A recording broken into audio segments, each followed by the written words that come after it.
Você, criança, jovem, adulto, tem percebido poderes especiais? Você já sabe como educá-los? No Galera Espírita, hoje nós vamos falar sobre os ex-médiums.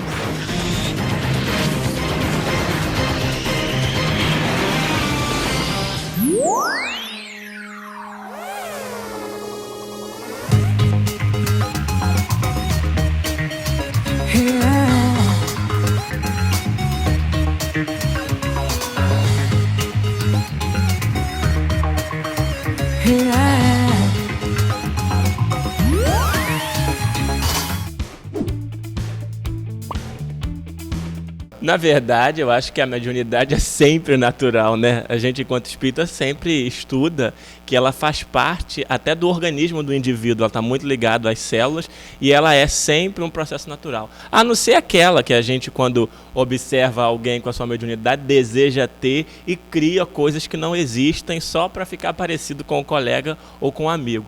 Mas, de forma geral, a mediunidade ela é sempre um processo natural. A gente tem os amigos imaginários, né? E comigo aconteceu uma situação bem interessante. Eu tinha um amigo e eu falava, conversava com ele, desenhava o amigo. E era muito legal, sabe? E aí, de repente, eu sonhei, assim, com uns 8 anos de idade, ele se despedindo, ele um pouco maior, e se despedindo. Eu achei aquilo muito interessante, muito curioso. Falei com a minha mãe na época e tal. E aí, os anos foram passando. No ano passado, eu descobri que esse amigo existiu. Existiu em séculos anteriores, assim. Que legal!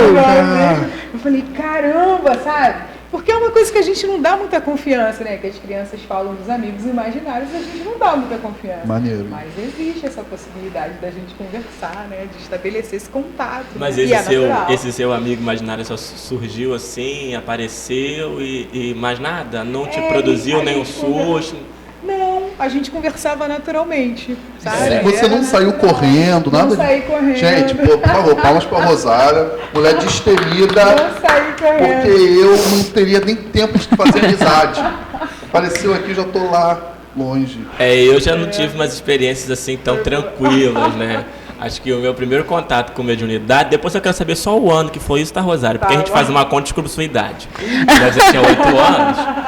Mas assim, minha primeira experiência, eu tinha 9 anos de idade e eu ficava em casa sozinho para minha mãe ir pro centro. E assim, minha mãe saía, as coisas começavam a ligar sozinha, voar sozinha dentro de casa. A mediunidade que a gente chama de produção de efeitos físicos, né? E assim, eu ficava extremamente assustado. Você imagina, você tá dentro de casa, uma criança de 9 anos sozinho dentro de casa, a mãe ia embora, então logo que a mãe vai embora, começa barulho de corrente no sótão, liquidificador liga, desliga, torneira abre, fecha, enfim, eu saía correndo para casa da minha tia. O temor era tão grande que assim, quando minha mãe se preparava para ir para o centro, eu já botava a chave do lado de fora da fechadura da porta, para ficar mais rápido para sair correndo para casa da minha tia. Mas depois, com o tempo, eu contei para minha mãe, adivinha qual foi o conselho dela? Eles estão querendo te fazer pavor mesmo. Você tem que ficar em casa. Você não pode sair. Imagina, a criança de 9 anos ouvindo. Aí na época nem tinha muito CD de música espírita, graças a Deus a gente tem teatro, tem Rosário, tem muita coisa por aí. Não tinha. Eu tinha um CD de Roberto Carlos com música de orações. Minha mãe saía, eu botava aquele CD bem alto, começava aquela bagunça toda, eu ficava ali cantando o mais alto possível para tentar conter o medo. Então logo o medo eu consegui conter o medo, aqueles processos acabaram. Bruno, mas a sua mãe acreditou em você ou ela achava que você estava quebrando as coisas dentro de casa? Não, ela acreditou. Porque é muito fácil assim, não, mano, fui eu não, o negócio aí tá voando. Foi o espírito. Ela acreditou, até porque teve um dia que ela viu. Eu estava na cozinha, não sei porque naquele dia eu estava na cozinha fazendo os deveres de casa. E, de repente, eu tive aquela sensação assim muito clara de ter tomado a minha consciência. E minha mãe estava na sala, que a gente morava numa casa grande, bem distante de mim. Aí, quando eu fiquei inconsciente, eu senti naturalmente a porta do armário abrir, saiu uma travessa de vidro, daquela que as mulheres usam para botar no forno, para fazer uma coisa assim, e parar sobre a minha cabeça. Você é doido. Minha mãe, que estava na sala assistindo TV, percebeu. Minha mãe tem uma mediunidade fantástica, é muito sensitiva, acho que é muito mais do que eu. Percebeu e deu um grito. Meu Deus! Quando ela deu aquele grito da sala, eu acordei do transe, né? E fiz assim, foi o suficiente pro... Então, assim, ela acredita porque ela sentia também, percebia, né? A tua casa parece muito com o caso que todos nós podemos ver em A Bela e a Fera, né? Porque lá no Castelo da Fera, o negócio se mexe, né? O castiçal, a xícara. Eu não entro num lugar desse, não. Bruno... Falam com você. Bruno, olha, infelizmente eu não vou poder estar indo na sua casa, tá? Não vai ser Deve ser, possível. imagina, gente, vamos lá em casa fazer um... Pô, Bruno, não vai dar hoje, sabe o que é? Lembrei de não lembrar de lá, não vai dar. Mas hoje eu boto eles todos pro centro espírita, aí já tá tudo mais controlado. Vocês Não, de dia eu até Mas iria, é muito de noite legal, não. né? Quando os pais acreditam, né? Porque às vezes a gente fala e os pais não acreditam. Quando trabalha com mediunidade, melhor ainda. Eu lembro que meu irmão era muito pequeno, a gente estava no casamento cheio de pompa, num lugar aqui do Rio de Janeiro, super bem valorizado, muitos convidados, sabe? Muito chique mesmo o casamento. E aí o meu irmão entrou umas 13 vezes na fila para cumprimentar a noiva, ele era bem pequeno. E aí minha mãe perguntou para ele, por que você está cumprimentando a noiva toda hora? E ele falou para minha mãe baixinho, é porque tem um amigo me avisando aqui que esse casamento é uma farsa. Aí minha mãe olhou pra ele, como assim? Como assim? Aí começou a conversar, o meu irmão foi. Fofoca mediúnica. Fofoca mediúnica. Mas ela encarou com seriedade, é claro, né? Porque a gente sabe que tem os amigos que não querem que as coisas deem certo pra gente. Né? Caramba. E aí, bom, em sucesso, realmente o casamento acabou em 6 meses. Aí eu fico curioso aqui pra saber. Ele ouviu a voz mesmo? Porque a gente tem uma série de mediunidades e uma das faculdades é exatamente aquela de ouvir, né, os espíritos. Como também, às vezes, a gente acha que escutou a voz, mas, na verdade, não deixou de ser uma intuição, alguma coisa que surgiu.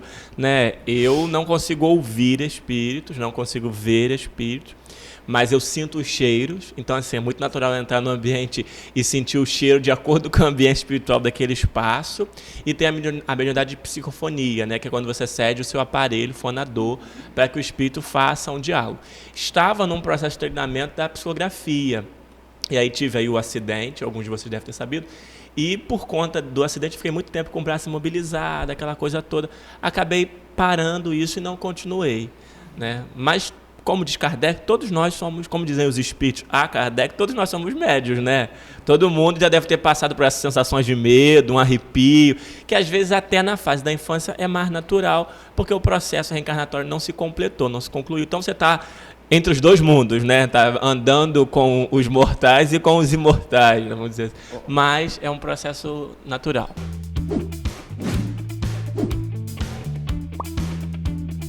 Eu tenho certeza que muita gente que está assistindo a gente agora já teve a impressão igual eu tive, que a minha mediunidade era a mediunidade de porta, né?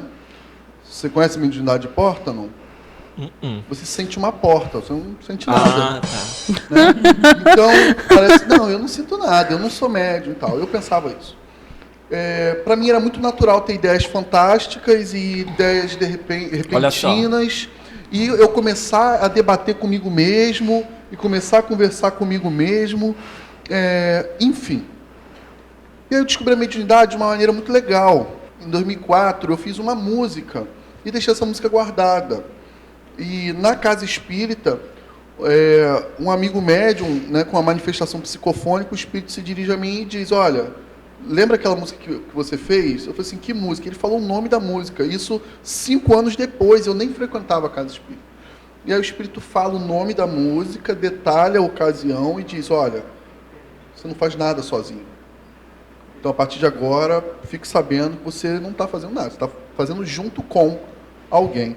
E aí ali eu comecei a entender que quando eles querem se comunicar para fazer uma música, para trazer uma ideia, um projeto, aí hoje eu já começo a conversar com eles, porque eu achava que as pessoas escutavam a voz física. E eu não escuto a voz. Eu escuto uma voz dentro da minha cabeça, né? Que algumas pessoas, imagina quantas pessoas já foram parar no manicômio por causa disso, quantas pessoas já foram queimadas por causa disso. E aí hoje para mim é muito tranquilo, eu troco uma ideia e também com a parte de psicografia, assim, nesse bate-papo intuitivo, né? E aí a gente vai fazendo um trabalho.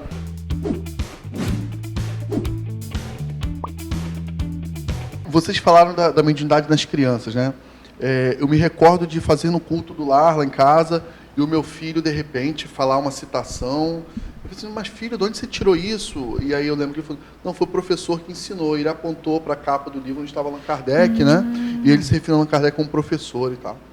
E agora há pouco tempo, a gente comprou lá em casa um joguinho chamado Monopoly. E aí o Monopoly, meu filho ficou encegueirado, que ele queria jogar aquilo. Qual é o objetivo?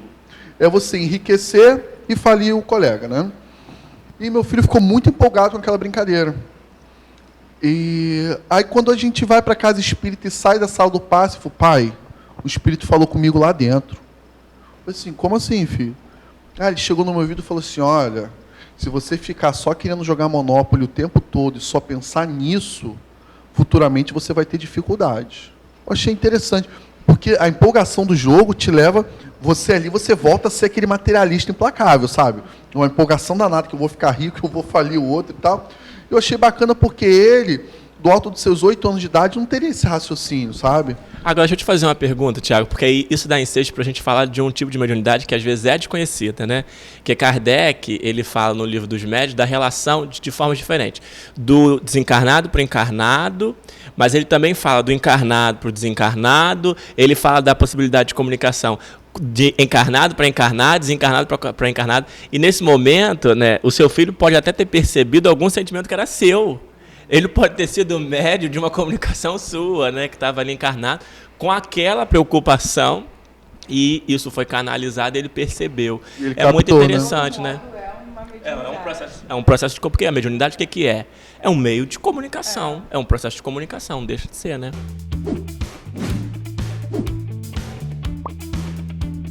É natural que você tenha medo daquilo que você ignora, não no sentido de ser grosso, né, porque a gente usa essa palavra de forma equivocada, mas no sentido de não ter conhecimento. O segundo é acabar se deixar, porque a mediunidade é uma coisa nobre.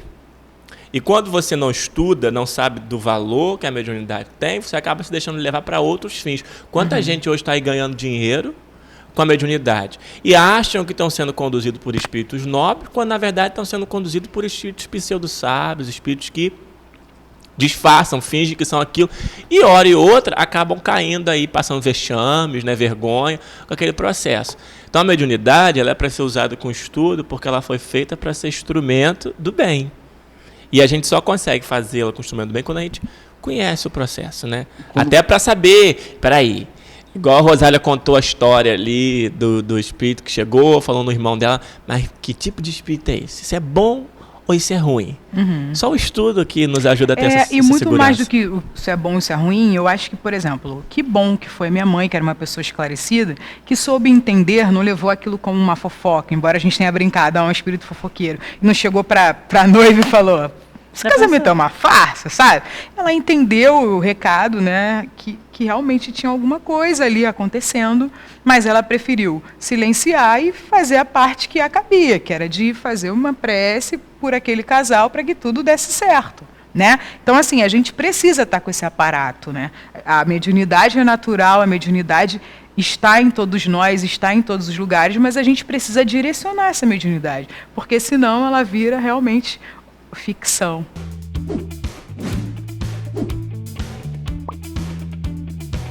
Agora, a Rosália me fez uma pergunta ali sobre que mediunidade é essa. Eu enrolei, não respondi porque eu não estava lembrando. Aí agora, como nós estamos falando de mediunidade, eles resolveram vir nos ajudar. E me lembraram, né, que a mediunidade que você tem a oportunidade de ouvir os espíritos, é claro, é audiência, né, que você consegue ouvi-los. Agora, uma coisa muito interessante, que a Bianca falou e ficou perdida ali no meio da conversa dela, e que a moçada em casa deve saber, e que me ajudou muito a não temer o processo, é saber o que é o estudo. Né? Quando a minha mãe sentou comigo e falou, não são fantasmas, a casa não está mal assombrada, são espíritos, brincalhões, e que querem chamar a tua atenção. E o que são espíritos? Que é? Aí quando você começa a compreender o processo, você vai ter um pouco mais de segurança, e aí aquilo cessou. Porque realmente o objetivo ali, eu entendi, era até para atingir a minha mãe. Porque queriam que ela não fosse mais pro centro, então ficasse comigo, porque eu estava morrendo de medo dos espíritos ali. E quando eu entendi isso me trouxe mais segurança. Então é importante, né? Porque assim, o jovem não está livre. Ao contrário, né? Hoje a gente tem percebido, quem ajudou Kardec a constituir a codificação foram jovens que eram médiums, né? Então o jovem não está isento da mediunidade, não. Então, para não ter o pavor, esse medo todo que é natural, é importante dedicar um pouquinho de tempo para ler alguma coisa, pesquisar, né? O estudo na casa espírita ajuda muito a fortalecer o controle dessa mediunidade, né? O espaço também, né? Eu já passei muito por isso em algumas casas espíritas que não comentava de mediunidade com jovens, porque ainda não está no tempo. Tem que esperar ter mais maturidade para entender, achando que é uma coisa complexa, tem que ser levada com seriedade, mas não quer dizer que seja uma coisa impossível de ser entendida. E é aí que está o maior problema que a gente tem hoje no movimento espírita. Porque nós estamos criando um monte de jovem, um monte de futuros espíritas com medo de espíritos. Porque não se relacionaram com ele de forma mais íntima desde a infância. Então isso é natural um equívoco. também, né, Bruno? O jovem Natural. precisa ter contato. Não. Tem gente por aí que faz atividades incríveis para permitir que o jovem tenha contato com essa realidade. Não, mas um pouquinho de medo só, um pouco. O medo é natural até nos adultos, né, Pô, Thiago? Bruno, precisa vir falar contigo 3 horas da manhã, tudo escuro, cara. Vem meio-dia, pô, tranquilo, cara. Não, É porque o horário deles é diferente. Não, mas essas coisas... Às vezes dá um medinho. Essas coisas dependem também muito do espírito e com a intenção dele também, né? Se ele sabe que seu medo é ser recebido às 3 horas da manhã, tudo escuro, que quiser implicar, pegar teu ponto fraco, Thiago, vai ser às 3 horas da manhã. Depende do objetivo, né, Bianca? Por exemplo, eu queria que algum deles tivesse passado por aqui e passar um pouquinho de manteiga no biscoito, né? Mas é de sabor de manteiga. É sabor manteiga. Não foi mediúnico que você sentiu o sabor, não. É de manteiga mesmo. Eu achei que tinha. Bom, então enquanto elas se ajeitam aqui pra gente fazer um som, dizer para vocês, coloquem nos comentários do vídeo as experiências de vocês com mediunidade, as dúvidas.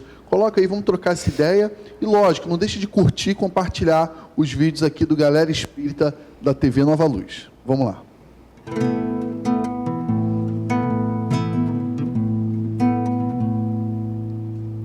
Olhe para as suas mãos, que marcas elas levam, o que vai em seu coração, que lembranças tu carregas, o que tem feito com sua vida.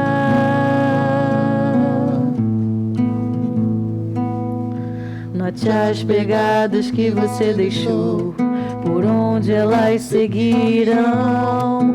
Lembre do que você mudou durante este caminho e pense em como escreverá as novas páginas da sua vida.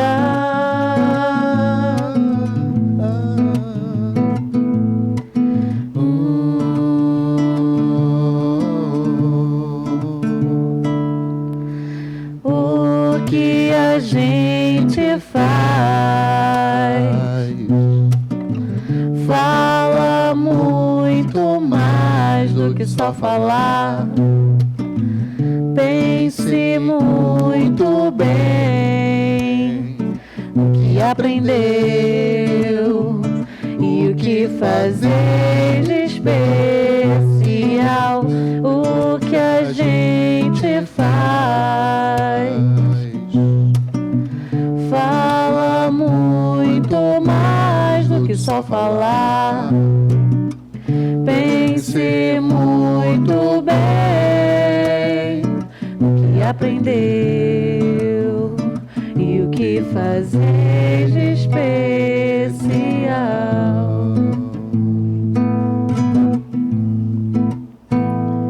Olhe para as suas mãos, lembre das marcas que deixou. Pense em como escreverá. Olhe para as suas mãos, lembre das marcas que deixou. Lembre como escreverá o que escreveu.